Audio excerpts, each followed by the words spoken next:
Залутал или некој го крие? Се уште не може да се утврди зошто година и половина од смртта на 30-годишната родилка Елизабета Динева од Богданци никој не го добил обдукцијскиот наод. Ниту семејството, ниту обвинителството во Велес. Ваков наод не пристигнал ни во Институтот за судска медицина. Оттаму информираат дека по барање на основното јавно обвинителство во Велес, во моментов се врши вештачење на приложената медицинска документација во која нема извештај од извршената аутопсија. Од Велешкото обвинителство пак не одговорија зошто 15 месеци од поднесување на обвинението, надлежниот обвинител не инсистирал да се достават документите што недостасуваат. Код дојде до спорниот документ во кој се гледа дека сепса е наведена како причина за смртта на младата жена. Копија имаат и членовите на семејството, но официјално никаде досега не се појавил наодот за смртта на 30-годишната Елизабета. Направено е аутопсија, обдукција на Институтот на патологија при Медицинскиот факултет во Скопје. И на наодот е напишана и причината за смртта на родилката Елизабета, тоест на мојата сестра. И значи причината е сепса, која директно со инфекција удрила во мозокот, а потоа се разнесела на сите други витални органи, најмногу значи на мозокот, потоа на црниот дроб, бубрезите и потоа во исто време низ сите крвни садови имала зачепување на сето тоа. Значи со тромб. Семејството тврди дека Елизабета била здрава и не боледувала од никаква болест. Сметаат дека вистината и причините за нејзината смрт треба да се бараат за време на породувањето, бидејќи по царскиот рез со кој е породена, нејзиното здравје се влошило. Значи при посети на сестра ми имаше висока температура, таа се жалише значи на болки.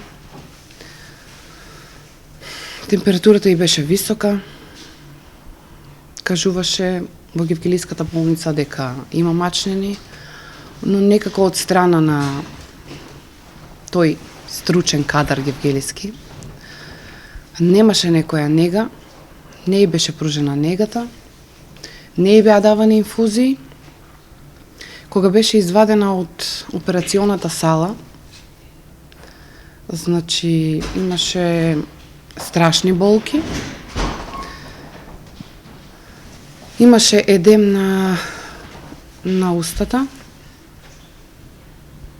и кога ја видов самата рана, тоест резот царски што и беше извршен, и беше во боја на индико, модро, лилаково. Но нели мислевме дека ќе биде се во ред, па оставивме да на самите доктори и сестри што беа покрај неа. Се искомплицира ситуацијата, почна да има напади, шокови, најверојатно од самата инфекција што ја доби. После 3-4 дена, тоест, беше префрлена во клиниката во Скопје, каде што докторите таму професионално си ја вршаа работата.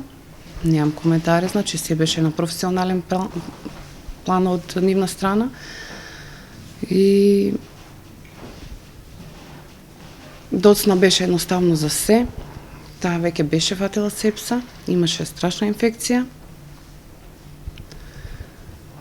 И не можеше да се спаси. Снежана вели дека Гевгелиската болница без објаснување речиси 1 месец не ја издала отпусната листа за сестра ѝ. И таа и сопругот на Елизабета сметаат дека целиот случај е обвиен во мистерија. Ургиравме за исписната листа од Гевгелија, не ни беше дадена веднаш.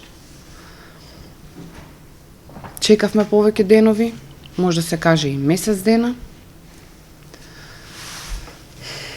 за да ја добиеме.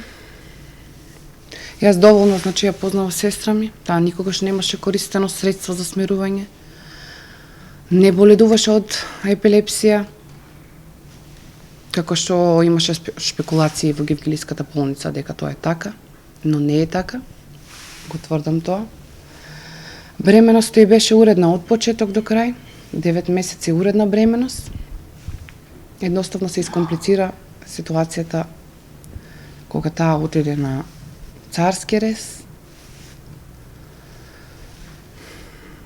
И потоа се случија тие страшни работи каде што немаше шанса да се врати назад. Семејството на Елизабета бара институциите да ги пронајдат причините за необјаснивата загуба.